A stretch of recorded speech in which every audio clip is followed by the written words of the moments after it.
Greetings and saludos. My name is Dr. Secada Sales, and it's an honor to welcome you here to our three-part webinar series, Trauma-Informed and Community-Centered Responses to Immigration-Related Stress. This series came from what many of you have shared with us. We heard from people who are working with migrant, immigrant communities that these types of conversations are really needed right now, especially during a time of so much stress, fear, and uncertainty. MCN listened, and this is the one way that we are responding. MCN is really committed to continuing to offer programs, webinars, educational offerings like this, especially when we hear that there's a real need for them. We also wanted to make sure that this series stayed accessible. Many of MCN's events in the past have been free, but because of federal funding, that support is shifting. So being able to offer these types of programs at no cost really depends on the support from the people who care about this work.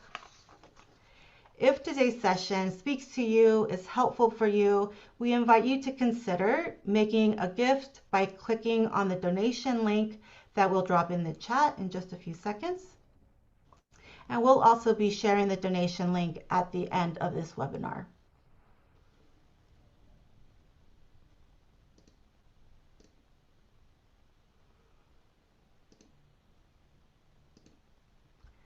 All right. Today's webinar is the first session in this three-part series. The second session in the series will focus on best practices for community-based participatory campaigns. And the third session will focus on witnessing and understanding the effects of being overexposed to stories of suffering, hardship, and trauma. Today, we'll be talking about what trauma-informed care can look like in practice across clinical settings and in research settings, especially when working with populations who are currently being oppressed and marginalized.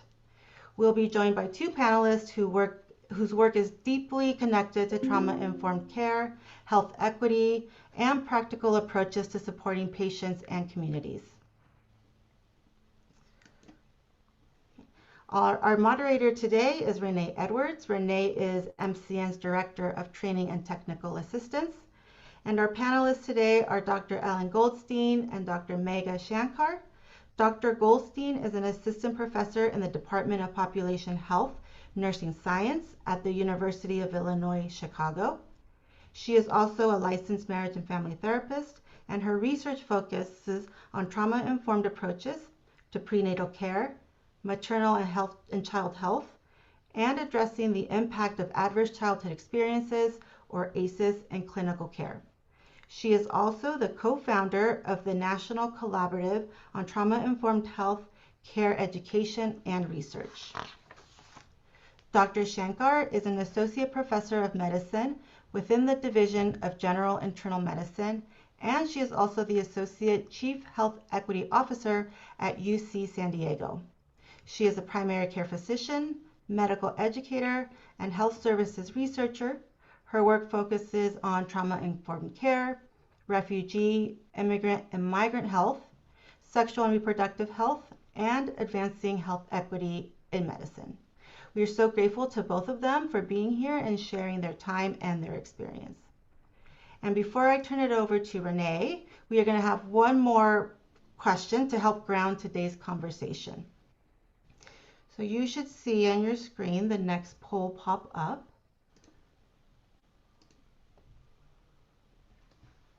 And that question is, how familiar are you with trauma-informed care?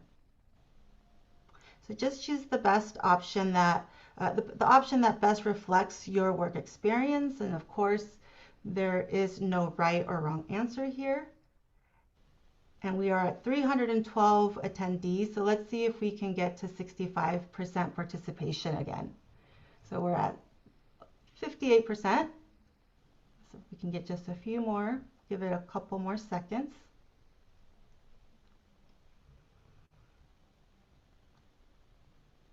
All right, I'm gonna go ahead and end the poll. And so we're seeing a range of experience from basic understanding to folks who have advanced understanding and who are actually using this in practice. So I think that this information will be helpful as we start this conversation about trauma-informed care and what that can look like in practice. So with that, I'll hand it over to Renee. Thank you, Pam, and welcome everyone. We have a really large group here today. It's helpful to see the wide range of roles that we have in the room. And as we move through this conversation, we would like to keep in mind that trauma-informed care depends on collaboration across all of these roles. And, also seeing that there's a wide level of experience as well in practicing trauma-informed care in your different spaces of work. So that's also really great to know that we've got a lot of different levels of folks here today. So I just like to start by grounding us with what this looks like in practice.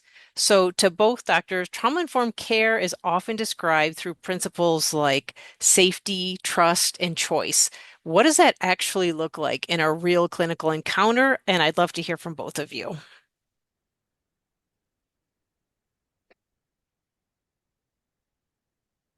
Go ahead. Go ahead, Dr. Shankar. Okay, I'm happy to start. Well, first of all, thank you so much for having us. It is such a pleasure to be in the company of so many amazing folks from around the country and doing incredible work during a really challenging time. So thank you. And I appreciate this question because I think we often hear about trauma-informed care, and it seems like this very vague and nebulous concept that we often all feel like, well, isn't that how we should just be treating everyone? And the answer to that is yes. We want to use trauma-informed care with every single patient. And what does that look like in practice? We have these principles, again, a little vague, but safety, trust, choice, etc. And I think there are so many different ways this shows up in a clinical encounter.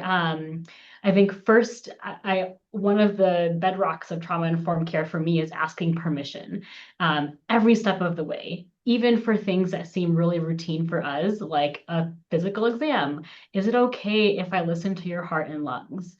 And then I can talk on and on about a trauma-informed pelvic exam. I do a lot of sexual and reproductive health work, but um, I won't go into all of that, but there are very specific tips and tricks that we can use to make sure people feel safe along the way. Again, asking permission, talk before touch, making sure people know that they have a way out to stop any sort of exam or procedure. And then other little things are paying attention to specific word choice, reflecting back the language that the patients use themselves, especially when thinking about gender affirming care, use the names for specific organs that the patient uses. And then offering various options for medical care, making it clear that you are offering the whole gamut of options and not just saying, oh, this is the one thing that you should do and that's it. And then I'll just end on, of course, slowing down, really listening, and that can actually, oddly enough, make the encounter go faster. I'll pass it off to Dr. Goldstein. Thank you, Dr. Shankar. I want to echo Dr. Shankar's sentiments about, really delighted to be here, honored to be here with all of you. It's amazing to see how many of us are on this virtual call together and are interested in learning about trauma-informed care and particularly the application in healthcare and how we can best serve our clients and patients. And I would say, just to dovetail when Dr. Shankar already talked about that trauma-informed care principles really provide us a practical roadmap for how to integrate the TIC or trauma-informed care approach into practice and to avoid re-traumatization with our patients and clients. So adhering to those principles and keeping them in mind in the forefront of our mind and working within that framework are guideposts essentially for really for care that is patient-centered and holistic and integrated. Um, More specifically, the principles can be operationalized through more transparent communication, explicit consent, flexibility and care, patient education and advocacy. And sometimes we experience system constraint. A lot of times we're working within the system constraints and barrier, and those are barriers, can be barriers to practicing in a trauma-informed way. Um, and so we have to work around those, and that can present a whole assortment of challenges. So really, we want to see the systems and the leaders at the top mirroring these and reflecting back the principles of trauma-informed care, not only at the practice level, but at the systems level through the workforce, our workforce culture. It has to be infiltrated throughout and permeated throughout an entire system. That goes with training as well. But safety is really paramount and foundational to care. And creating a physical, emotional, and psychological safe environment is really our first priority in shaping how clinicians interact with patients. For example, physically positioning yourself in the room and just the structure of the clinical encounter. And these are really basic, things to think about, but that are invaluable to the clinical encounter and creating that sense of safety and trust and building trust with patients. Recently, we interviewed 23 perinatal clinicians within our system, our UI Health system, including, obstetrician gynecologists, nurse midwives, family practice physicians, and we were asking them the very same question, which we posed here today, which is, what do these principles look like actually in practice?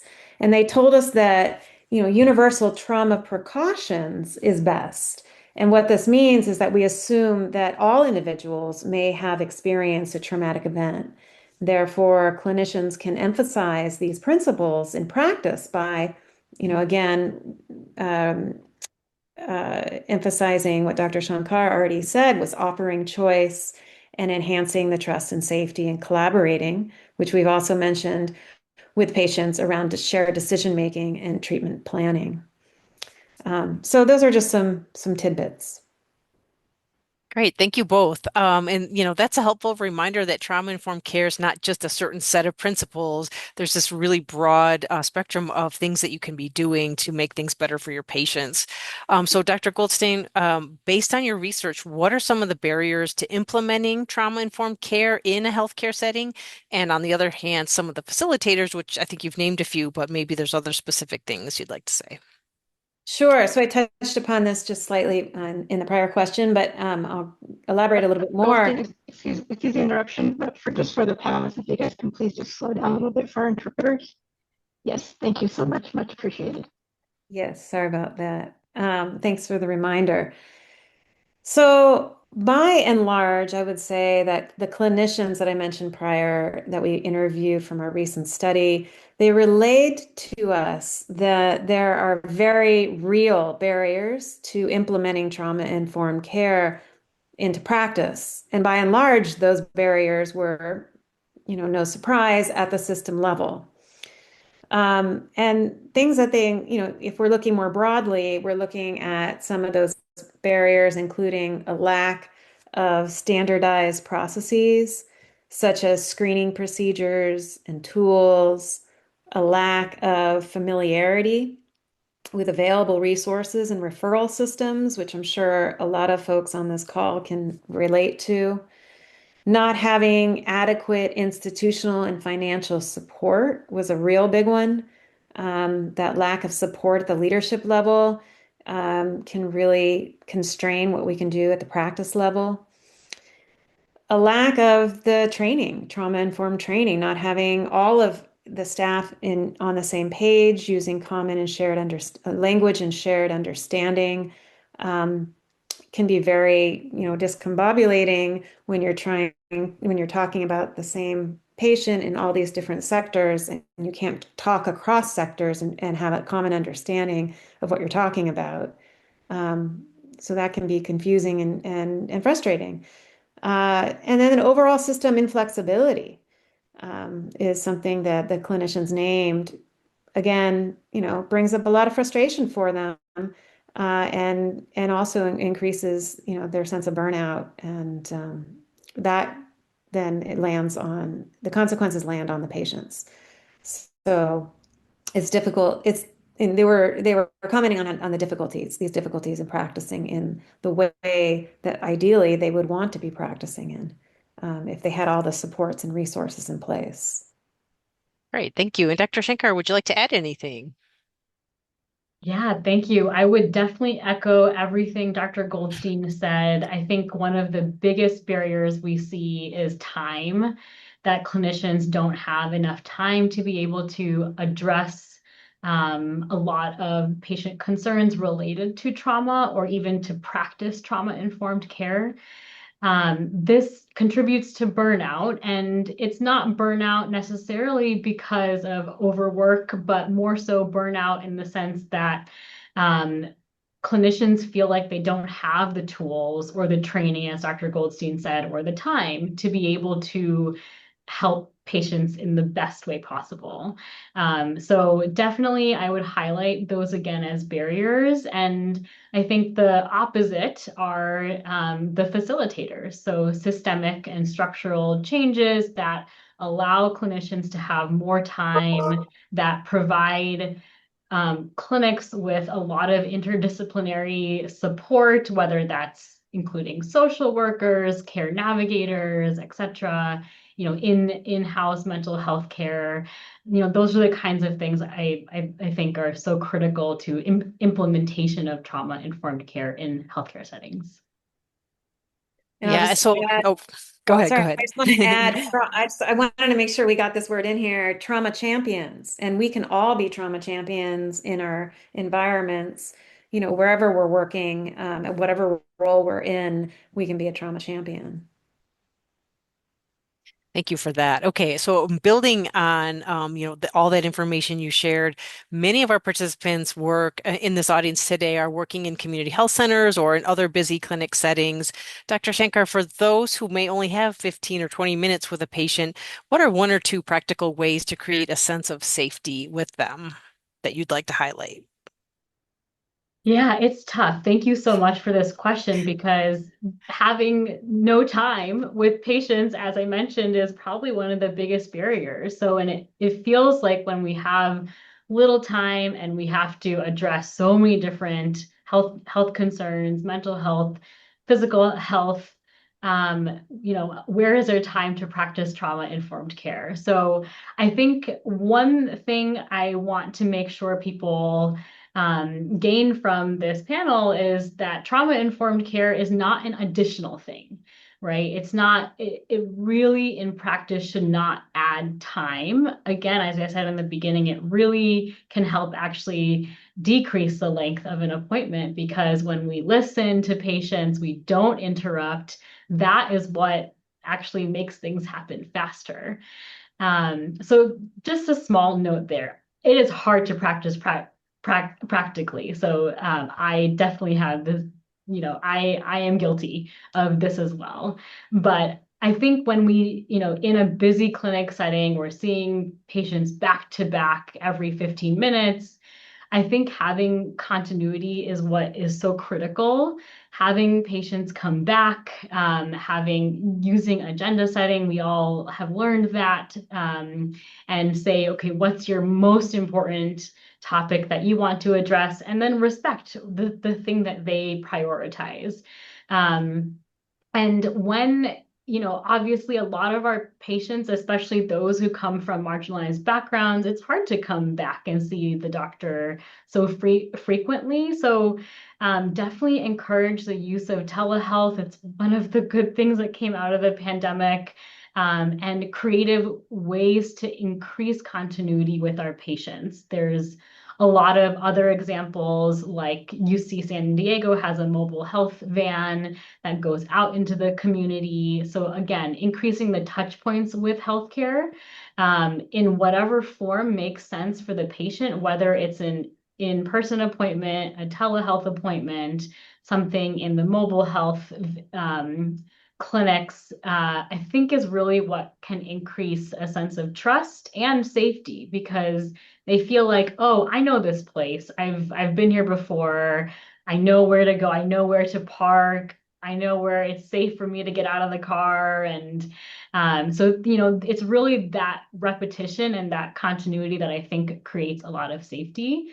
The other piece I'll say is, I think a lot of times, especially focusing on our immigrant, refugee, asylum seeker patient population, historically, they may have had a really negative relationship with anyone in hierarchy. Maybe they are fleeing from a really violent government, and healthcare staff, including physicians and any of the healthcare staff, are often considered kind of part of that hierarchical structure. And so when we first meet these patients, oftentimes there is so much fear of, oh, I can't tell you something because you might tell someone else that might get me in trouble. And so I think creating safety, even if you only have 15 minutes, starting with, I am here to help you. And that is my number one goal. Everything we talk about is confidential. Of course, talk about when that can't be the case. But really emphasizing that piece, I think, first and foremost, and then having them come back to talk about other things. But I think that is critical to safety, especially in this particular patient population. Great. Okay, so and I want to just go from there and just step back out beyond the clinic space. How can trauma-informed care approach help address existing structural and social health inequities in healthcare and beyond? And Dr. Goldstein, I'd like to start with you on that one. Great question. So I think a key advancement of trauma-informed care, which wasn't always there in the theoretical aspect, is the shift from the individual level to more of a structural and a system level understanding.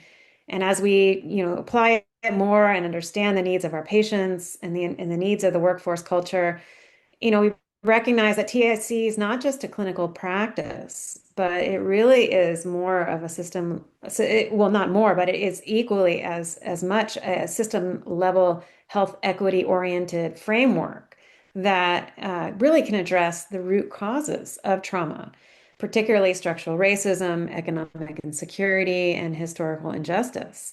The core TIC principles provide a structure for promoting health equity and counteracting even structural and social barriers to care access if we can we can apply them as such. And we must really TIC must extend beyond healthcare to build these cross-sectoral partnerships that link healthcare with housing and food security and legal and social services.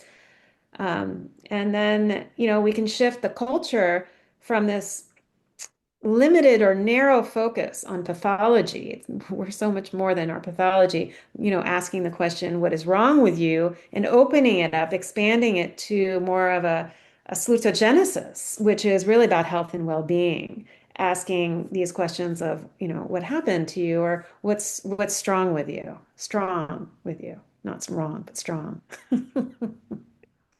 Thank you. Dr. Shankar, would you like to add anything to that?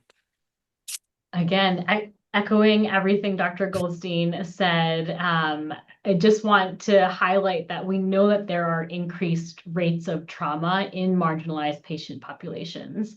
And especially since we're focusing today on immigrant, refugee, asylum seeker communities, there are unique forms of trauma that these communities experience. And so it all is connected, right? As Dr. Goldstein said, we can think of immigration status, language, access to housing, healthy foods, all of the above as our social drivers of health, and to really use that to think of creative solutions for exactly what we heard. Thinking about interdisciplinary clinics, healthcare is not just treating the body, and it's about community, it's about access to social services. And as long as those are linked to healthcare, it'll be so much more clear for the patients too that, okay, I have a one-stop shop for everything related to my health. That's an amazing thing. Okay, and then Dr. Shankar, in your primary care work, how do you approach communication in clinical decision making when patients may feel hesitant or unsure about engaging with care? I think you've kind of got into that, but specifically. Yeah, thank you for asking that. So I think there's a lot of reasons why people are hesitant to access care, to receive care, just to engage and show up to the clinic. And so first, I often will thank people for coming into the clinic when it's so hard, when there's a lot of fear. And it may have taken them 3 buses and a train to get there. So I think that's a important first piece is to encourage the strengths, as Dr. Goldstein said, to highlight, man, you're already doing so much amazing work for yourself by even just coming to this appointment. And then again, I said, there are so many reasons why people are hesitant to receive healthcare, and I just ask why. I try to explore their hesitation. I validate it. Oftentimes, it totally makes sense. If someone is hesitant because their last experience was really bad, or maybe again, there's transportation barriers. Most people have a really valid reason to not engage in healthcare. And so I try to validate that and then think creatively with them in a collaborative way to say, okay, if that completely makes sense why you didn't get this screening that we recommended, let's think about ways that we can get that done in a way that works for you. Maybe it's changing up the timeline. Maybe it's offering a different option that they weren't offered before. And so I think that's an important piece, that a lot of times people are hesitant to go to the doctor because they're going to force them to do something that they don't want to do. So I often, again, as I said in the beginning, offering folks every option. Dr. Shankar, Oh, I'm so sorry to interrupt, but it looks like we are having some issues with the Spanish interpretation at the moment. So if you just give us a moment while we figure sure. that out. Of course. Yeah, yeah, yeah. And you know what? If we want, we have a poll coming up. So why don't we run poll Perfect. number 3 and see some of the thoughts that our experiences our audience are having, and then we can come back, and hopefully the interpretation will be functional again. Sorry, audience.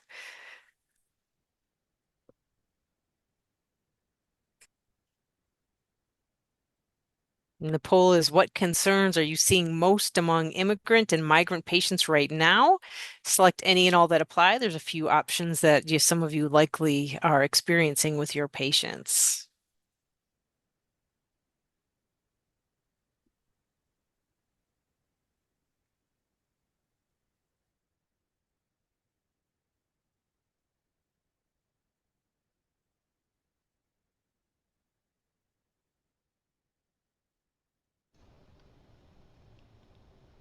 And let's see if we can just get a few more to 60% participation. There we go. I'll go ahead and end the poll now, Renee. Okay, great. Thank you all. Looks like a lot of concerns about deportation or ICE enforcement. And all the other options are pretty equal. All right, hopefully, can someone confirm that we are good with interpreters? Yes, the interpretation is working now. Thank you. Great, great. And just a reminder for all of us to just try to speak a little bit slower also to help them. Thank you. All right. And so was there anything else that you wanted to add to that, or were you okay? Sorry, so sorry that we had an interruption like that. All right. And then Dr. Goldstein, did you have things that you wanted to add as well? And the question had been, No, that was about primary care work. Okay, apologies. Now I'm thrown off as well. All right. Okay, so Dr. Shankar again, based on what we're seeing in the poll, including fear and delayed care and communication barriers, how are those concerns showing up in patient behavior and how can clinics adapt? It's such an important question and so relevant right now. I think we're also, again, I'm live and work in San Diego. Sounds like my voice is echoing. I'm not sure. Hmm. Let's see if I can. You sound good on my end. Yeah. Okay. Okay. Sounds good. Okay. Maybe I'll try to switch up things a little bit. Okay. I think you're good. Okay. Great. Yeah, and so obviously we see we're a border town. We're seeing a lot of the fear related to ICE, immigration related stress, and so I think this is again where we can get creative about how we provide healthcare. As I said, I really encourage to use telehealth more, and that can include a phone appointment. Not everyone has access to a smartphone that has video capability. And then as I mentioned, we have a mobile health van at UC San Diego. Other institutions might have this as well. And one of the things we do is partner with community organizations that have ongoing services, whether it's a clothing and food drive, or we had some immigration related, or sorry, some ethnic-based community organizations host a Know Your Rights seminar. So that we partner with those organizations to have our mobile health van right next door while people are getting the other services that they're already there for in a space where they feel safe already. We definitely have seen a decreased, an increased no-show rate and decreased uh, appointments in many of our immigrant communities. And even with the mobile health van, when we had the Know Your Right seminar, everyone was sort of like locked up inside, and normally there's a big crowd outside the van. And so they had on-site security. And so it's the fear is there. I just think we need to be creative about how we address that fear in a really practical way. And again, acknowledging the realities. These are really difficult times. And so getting creative, doing a lot of health education, that doesn't necessarily require a person to see a clinician. I think that can increase the sense of safety and trust when people receive health education from people in their community and language concordant care.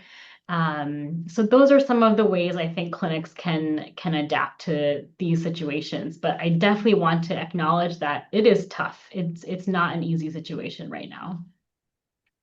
Great, thank you. And so, Dr. Goldstein, when we think about the intersection of pregnancy and immigration-related stress, how can clinicians respond to trauma in ways that are meaningful and realistic in those settings?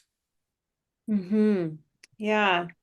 Um, Again, I think recognizing or keeping in mind what are called the 4 Rs, which the Substance Abuse Mental Health Services Administration has put forth, is again a good guidepost, is realizing, the impact of trauma on the health of patients in your settings. You may not know you may have to guesstimate, but we can understand, and again, applying the universal trauma precautions, assuming that each person you encounter may have experienced some kind of a traumatic event is very likely, particularly in medically underserved settings and FQH, federally qualified health clinics.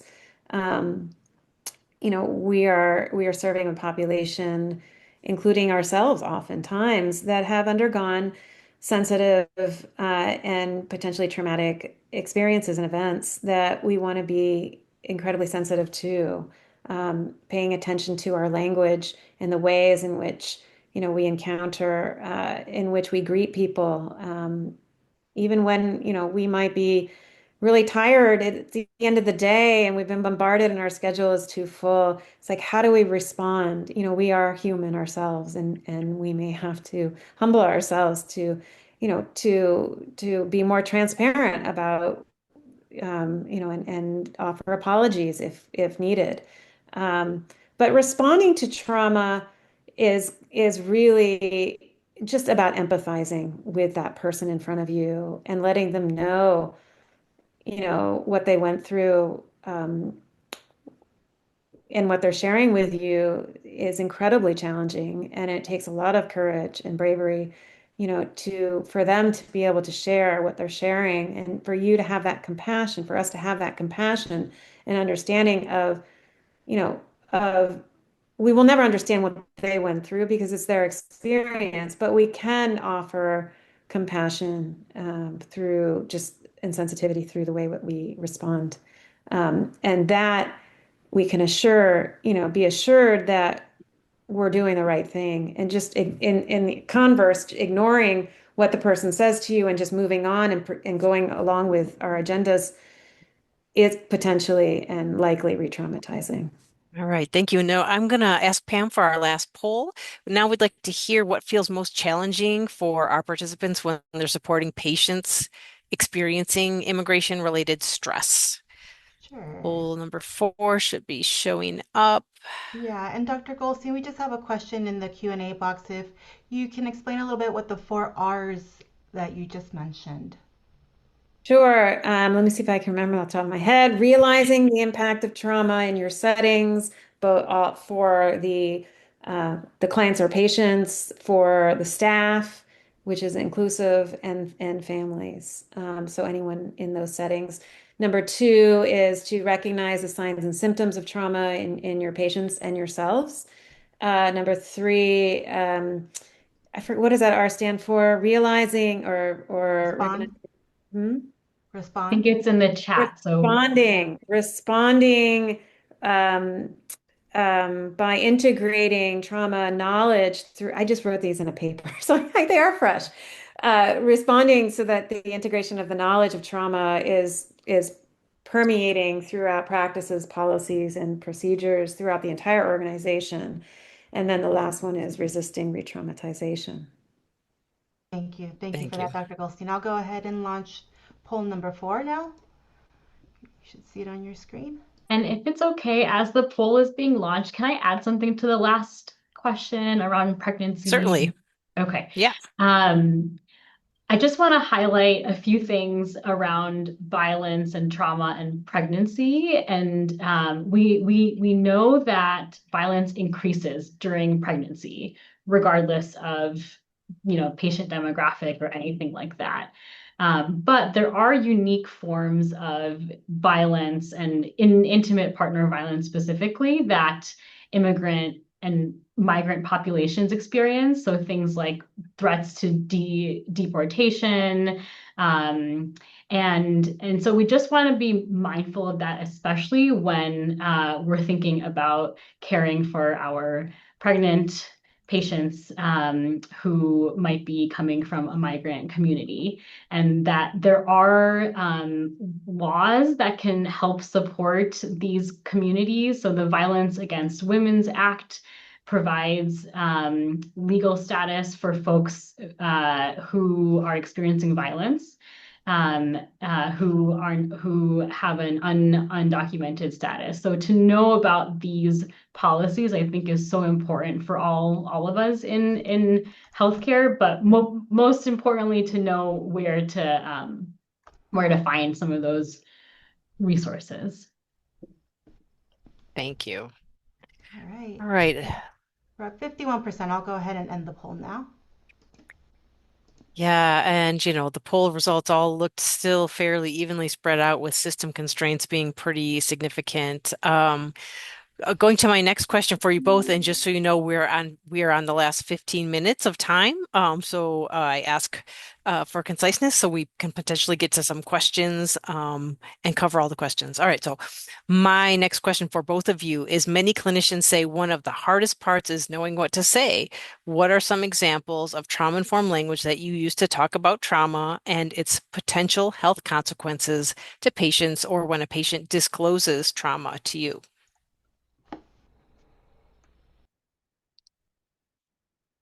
Can start. I always, well, first, I think it's important for everyone to have a back pocket phrase, because this is, when you're in shock and you hear something that is very traumatic, or you ask a question and it's a response that you maybe didn't expect. Always good to just have that kind of prepared in your mind. My go-to phrase is sorry. And then I really pause and have the person in front of me guide the conversation. So I always say something like, I'm so sorry that happened to you. And thank you for sharing that with me. And I might also say something like, you don't deserve that to have happened to you. Um, that shouldn't have happened to you. Some people don't like that term, that shouldn't, because the word should comes with its own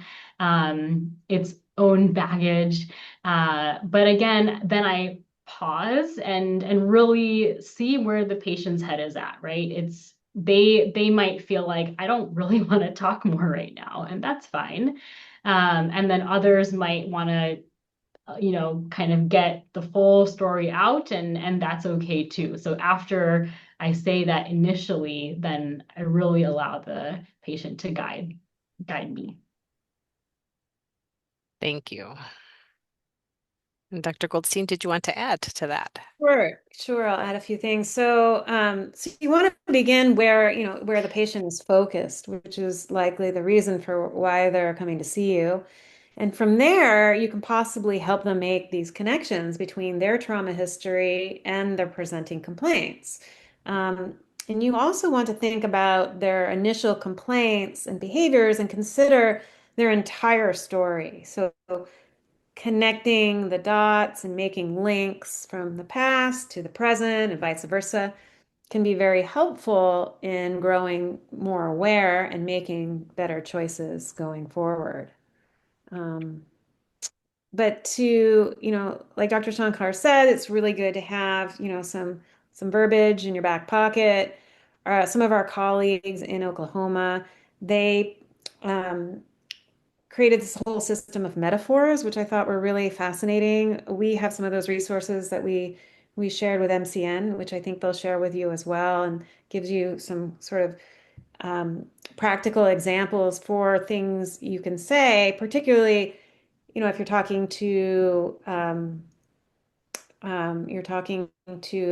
children, adolescents, particularly young children, even.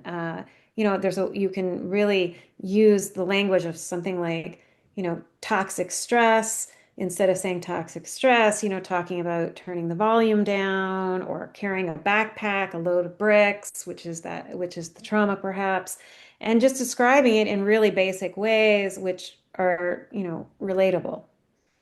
And I think those are some of the ways that we can talk about trauma by neutralizing, with removing some of the stigma that ourselves and others might have around it, and the energy perhaps to make it more palatable or just more relatable. Thank you specifically for that recommendation for talking with children. That's a very, you have to talk to them in a very different way. So that is a great, thanks for throwing that in. All right. So, what does effective collaboration across roles or in a team-based setting look like when supporting patients experiencing chronic stress, immigration-related stress, or other traumas that you've mentioned? Dr. Shankar, for you. Yeah, I think as we've mentioned, trauma-informed care is trauma-informed systems. And so it's a culture where everyone in the clinic or healthcare setting has to be on board, from the moment the patient comes in, the front desk staff to the MA to the provider to the lab tech who's drawing their blood, to the very end. And I think that requires training, right? Training the whole clinic together so everyone's on the same page.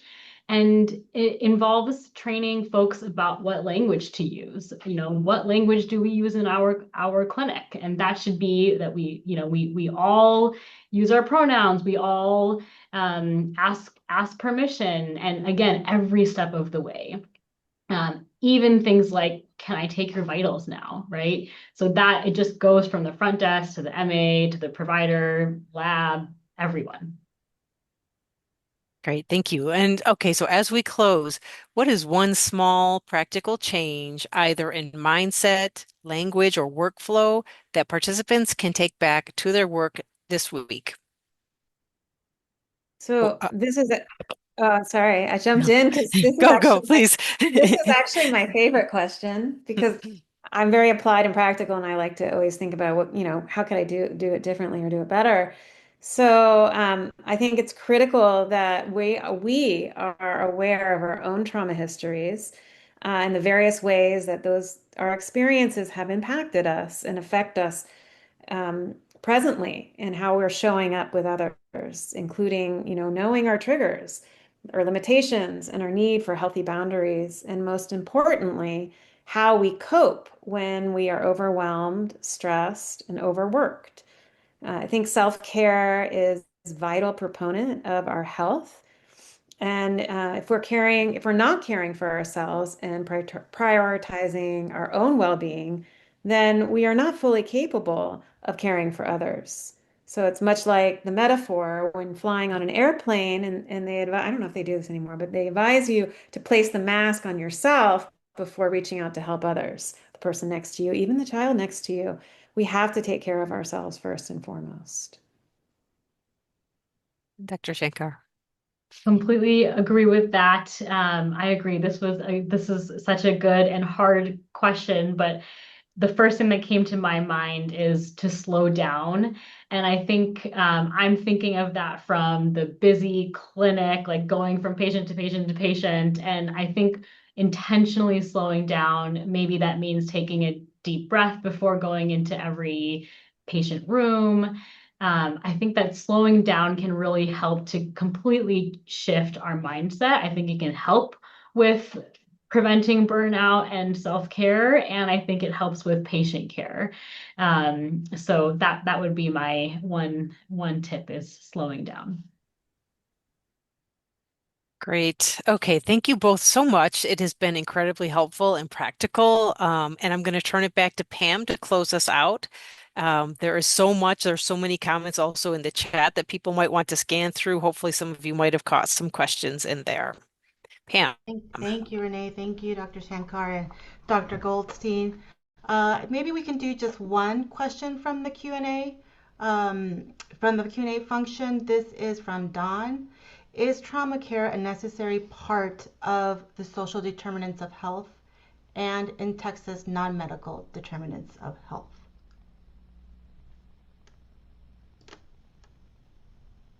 Yeah, I can speak to that a little bit. I think at some point it kind of becomes semantics probably, but I do think that a history of trauma is definitely a social driver of health. And we might see it showing up in different ways. Maybe it's more of the traditional social drivers of health, like housing, food insecurity, transportation. But trauma history can definitely impact all of those things. While it might not be written out in a report that it's one of the social drivers of health, I would definitely keep it top of mind as I think it intersects with many of them. Thank you for that question. Thank you so much for that. All right. Well, I think we're going to go ahead and start closing the session. If we can please start sharing the slides again.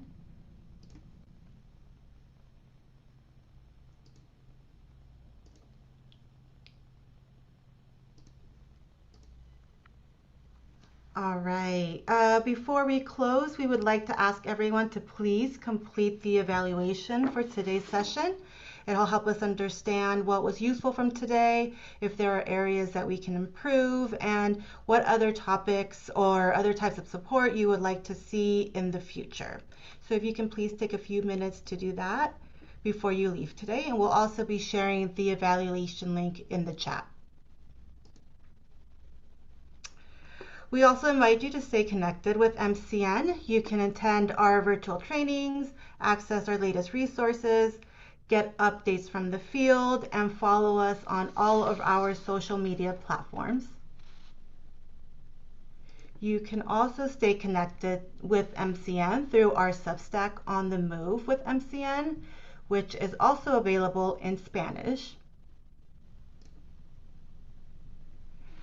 And if you appreciate MCN's work, we ask that you please consider leaving a review on Great Nonprofits. It only takes a few minutes and it really helps others learn more about the work that we do here at MCN. And before we close today, I just want to come back to what I mentioned earlier at the beginning of this webinar, and that is your support.